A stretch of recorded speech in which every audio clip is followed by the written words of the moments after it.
Oh, you ever see a guy read before? I mean, you ever seen a book before? No? Well, it's a gigantic square that has a bunch of words in it, and it tells a story. Yeah, I think you've heard of it. You probably think of a textbook in a sense, but this is a novel. And a novel has fictional people in it called characters. And here, the main character of this story, his name is Jack. He's called Jack Ryan. And this is the first Jack Ryan novel. It's not called Jack Ryan, it's called The Hunt for Red October by Tom Clancy. You know, the guy who made the game. He didn't make the game, but you probably have heard of it. It's called, has to do with 6 rainbows. Yeah, that's it. It's Rainbow Six. I think they call it Rainbow Six Siege or something like that, but its real name is Rainbow Six. Well, if you're wondering what this is literally about a Soviet sub and how the US and the UK are trying to stop it. You kind of understand a little bit about Russian politicians at the time that were communists. They mostly hate each other. That's the main lesson. And we're just too stupid to even think about things because we're so invested in our own ambition. Now, if you don't mind me, I'm going to finish this, and you go about and enjoy your day.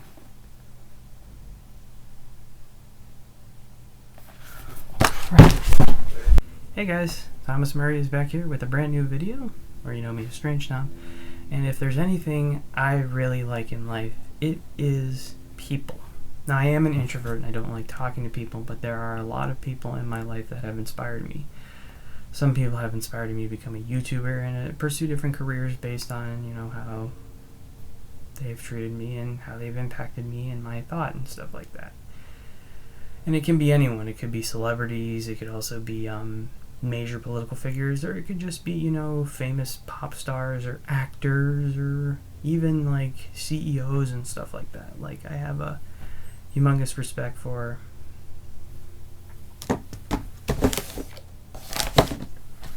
the watch down there that decided to interrupt me. That's the clock I got mad at in my last video. But anyway, that's besides the point. You don't support me. There's a lot of people that have inspired me in my lifetime. But sometimes we also pick inspiration from people that are not real. Those people are fictional characters. And I love fictional characters. I love hundreds of fictional characters. And that can be anyone ranging from live action movies to animated movies to novels like this one. And of course, even comics. I don't know why I slowed down there, but even comics, man. And I love comic books. You will not believe how much I love comics. Like,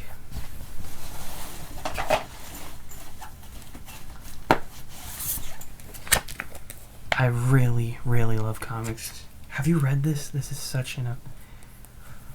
Oh, man, I love... But anyway, that's besides the point. The point is, I'm going to be talking about my favorite characters. And that is, of course, going to be Spider-Man and also Calvin and Hobbes. Those are my 2 favorite characters. Well, 3. But actually, it's 2 because it's 2 separate franchises. Ziz.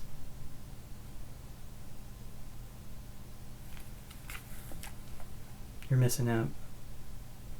This is a really, really good comic book. You have to get it.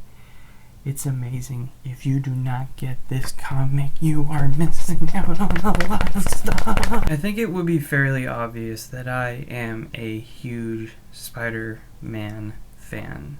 I mean, my phone case is Spider-Man. I have the first volume of the first 7 issues of Ultimate Spider-Man. I also am wearing a hoodie That is Spider-Man. I have the movie poster for Spider-Man Homecoming in 2017. I don't have the other posters, but this was a Christmas present for me. And I love it. I also have the last two movies of the Sam Raimi Spider-Man, and I bought Homecoming years ago. I didn't buy Far From Home, and right now No Way Home's in theaters. By the time this video is up, maybe it's not anymore. And also have Spider-Man Into the Spider-Verse, which is an amazing movie, and I'm so happy I have that copy. But to top it all off, I think my main fascination is this. I love this. This is actually one of my favorite things I bought. This is the first issue of Spider-Man. This is a poster. This isn't the real one, but yeah, this is how Spider-Man was introduced back in 1962.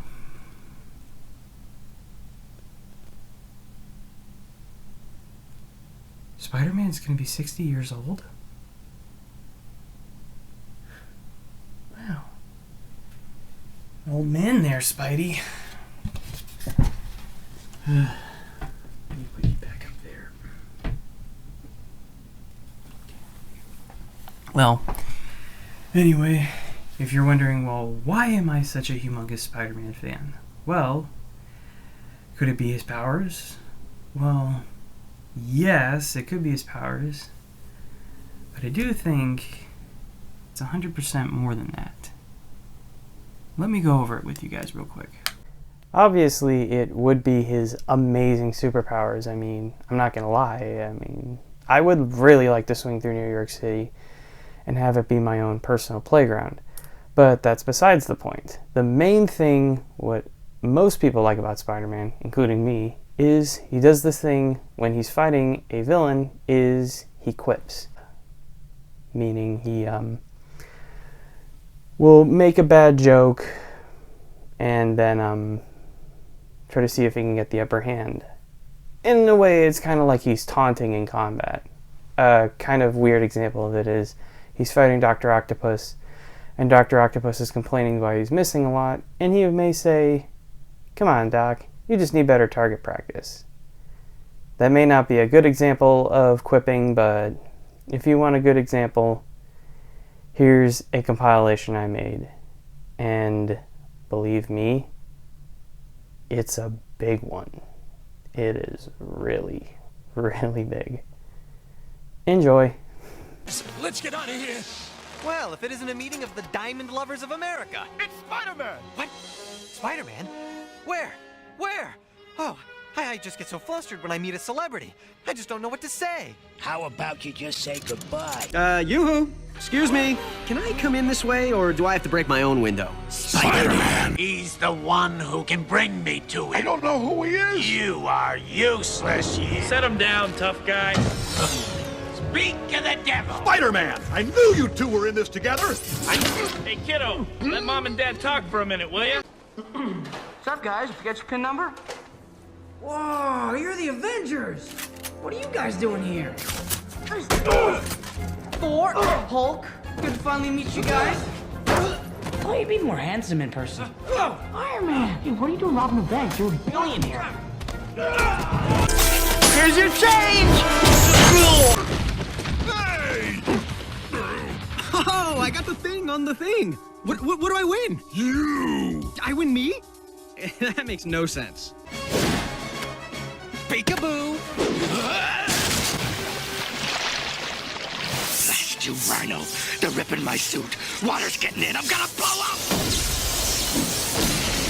Whoa, talk about wearing flashy clothes. Oh boy.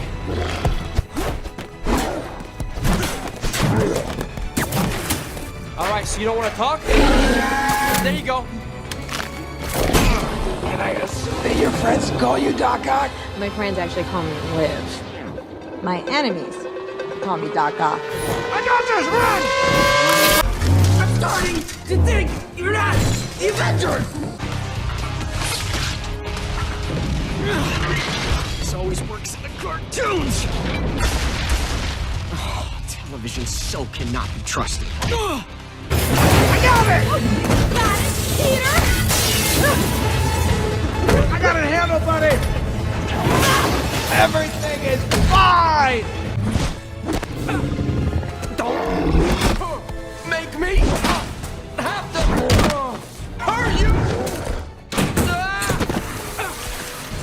This is a little bit bad. You're chatty. All right, guys, let's wrap this up. It's school night. Why is this always difficult?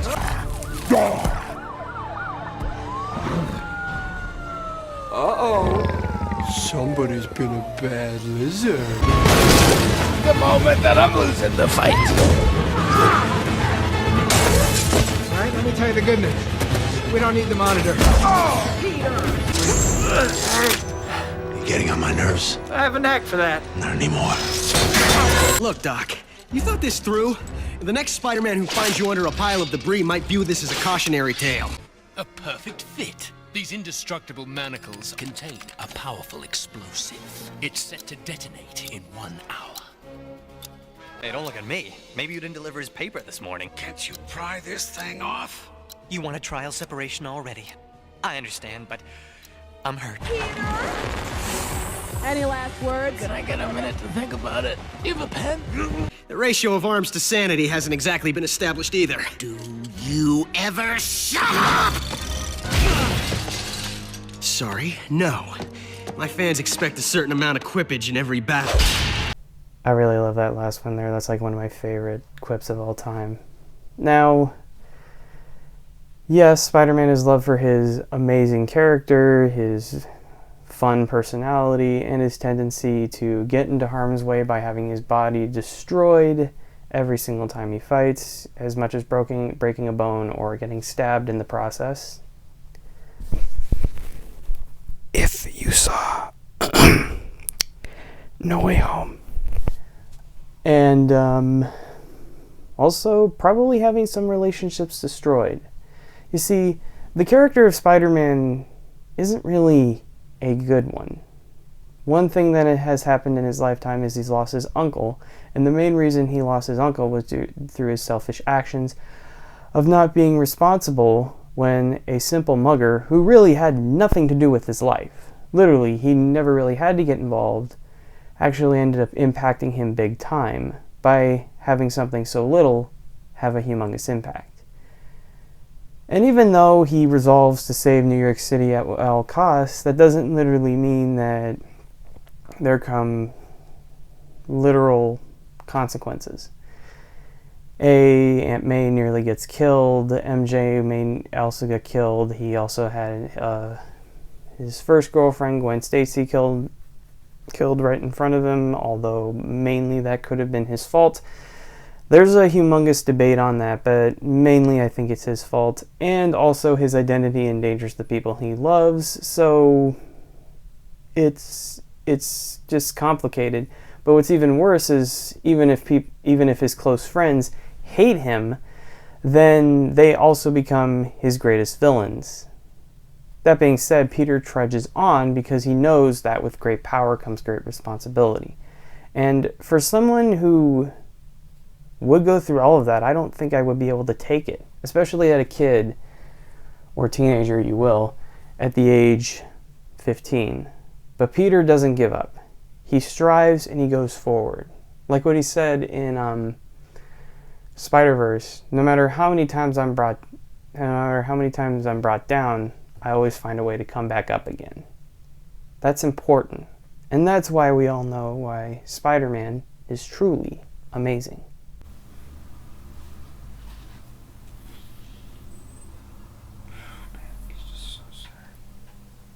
Oh, well, now that I've obsessed and perseverated over Spidey, now you may be wondering, well, you like Spider-Man so much, but what about Calvin and Hobbes? Don't you have Calvin and Hobbes? Well, as a matter of fact, yes, I do. This is worth 2 volumes. Why am I flipping through it as I open it? And man, I had this when I was a kid. It was a hardcover, and I rebought it. So happy I have it now. But this one's my favorite. I love this one.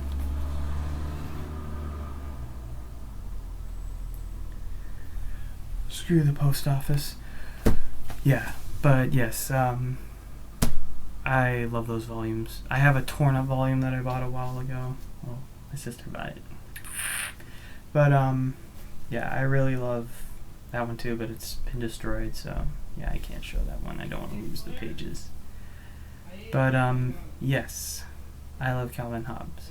And the reason why I like Calvin and Hobbes is they're just destructive, but they're fun. They actually find joy in some things, even when it's wrong. But it's just more than that. It actually is more than that. I mean, let's just say the main lesson they have is they don't learn anything. He is one of the big staples for why I tend to have a sarcastic or totally mean personality. Now, there's a lot of YouTubers that I watch that tend to think of depressing things, but I mostly tend to turn towards the more simple-minded Calvin and Hobbes of not only just being narcissistic, but also lacking knowledge. If we want to have a perfect example of what every Calvin and Hobbes story is like, it always ends up with the concept of Calvin and Hobbes not learning anything, or Calvin at least not learning anything. Hobbes may learn something, but Calvin may not. A perfect example of this is in the one where Calvin makes a duplicator, and he ends up making duplicates of himself, and he suddenly realizes how a very bad kid he is. Realizing that the duplicates are framing his life, he ends up turning them all into worms and then ends up throwing them outside, which, you know, is what you would want to do with worms. At the end of it, he ends up saying to Hobbes that there is an important lesson to learn. Turns out, he doesn't know what the lesson is. And this one line sums up the entire thing of Calvin and Hobbes. Hobbes ends up saying, live and don't learn. That's us.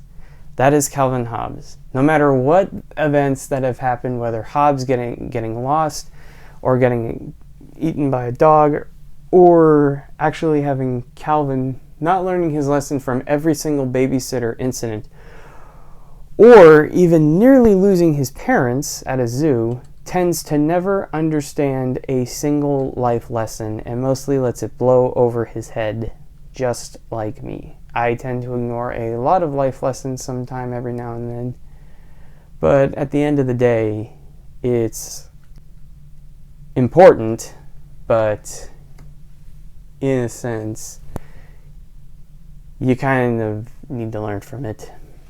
Sometimes they're mediocre. I mean, if you have to ask your parents before you back a car out in the driveway.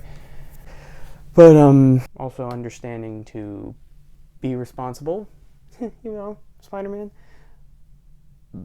Yeah. Calvin really doesn't learn anything, and I think that's the benefit of what makes the whole entire comic special. But that doesn't literally mean he has no emotions. He does care for people and stuff like that. Like, sometimes he ends up beating up on Susie Durkins and teasing her, and he feels bad for it sometimes. But I think one thing that really showed Calvin was caring was when he discovered an injured baby raccoon. Although he desperately wants to nurse it back to health, the baby raccoon ends up dying. It becomes a very clear philosophical moment for Calvin to understand that almost the whole entire meaning of the baby raccoon was kind of pointless. Like, he even says that. Like, he had to say, at the moment of him saying hello, it was already goodbye. Which, in turn, he thinks was great, but yet feels dumb. And he begins to think about the concept of, why would the baby raccoon die if he didn't do anything wrong? Like, what's the point in living if you're just gonna die at a very young age? I mean, if you were born and then you automatically died, what's the point of that?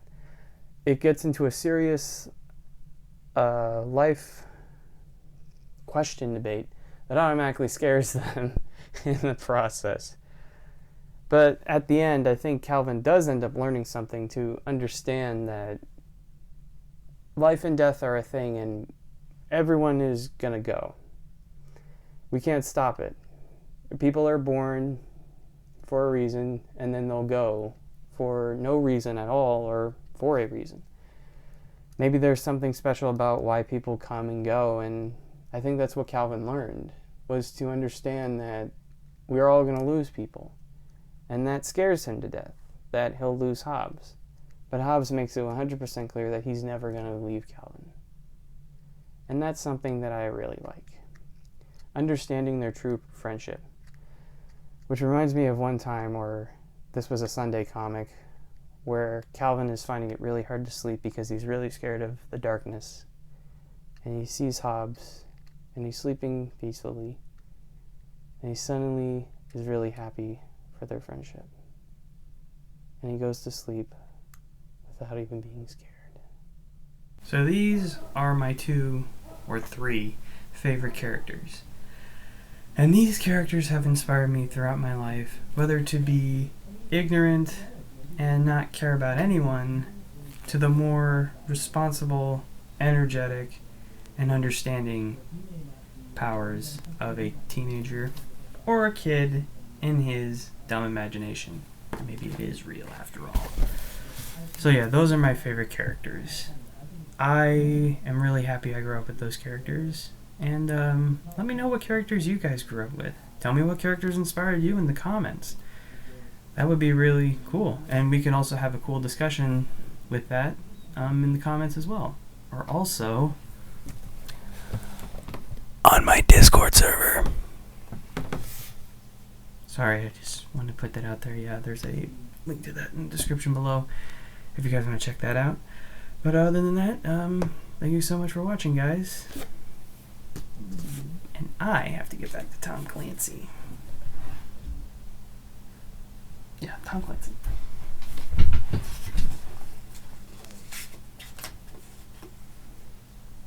That's a sunrise, Commander. Hey everyone, thank you so much for watching this video. I'm sorry it just took a while. There was like a death of a relative and I have 2 jobs and it's just really hard to get videos out right now. Hope you guys enjoyed it. Please leave a like and a comment down below of what your 2 favorite characters are. I really like to hear your opinions on that and also debate that in the Discord. Sorry for that cringy thing I said there, but that's besides the point. What inspired me to do this, I'm scratching my eyeball. What inspired me to do this was a tweet from a YouTuber that I follow. She has a second channel. I'm going to link her first channel in the description below. She ended up putting out a tweet that said, name 4 important characters that are special to you in your life. And for me, I only have 2 or 3, and you just saw it. It's Spider-Man and Calvin and Hobbes. And I just love those characters to death. And instead of just doing it in a collage tweet that she recommended, I wanted to do a video. And although I'm doing it a year after she does it because I'm late and I wasn't in the process of becoming a YouTuber, now I decided to do this video by automatically having you guys get to know me a little bit more, understanding some philosophy and actually knowing my idea of reading between the lines and understanding things. And I hope you guys like that. I do want to make more videos like this. I also want to do reviews and do vlogs and stuff like that. And if you guys enjoy it, just let me know, because I have more plans coming out this year. I really do. I also have this one video that I'm working on. It's video game related, and I have so many ideas that I'm putting into it that I just can't wait to show you. And August is going to be a spectacular month. Trust me, it's going to be spectacular. Speak English, Tom. Anyway, guys, I'm Strange Tom. I'm going to swing out of here, and I'll see you guys in the next video. Stay amazing. Bye-bye.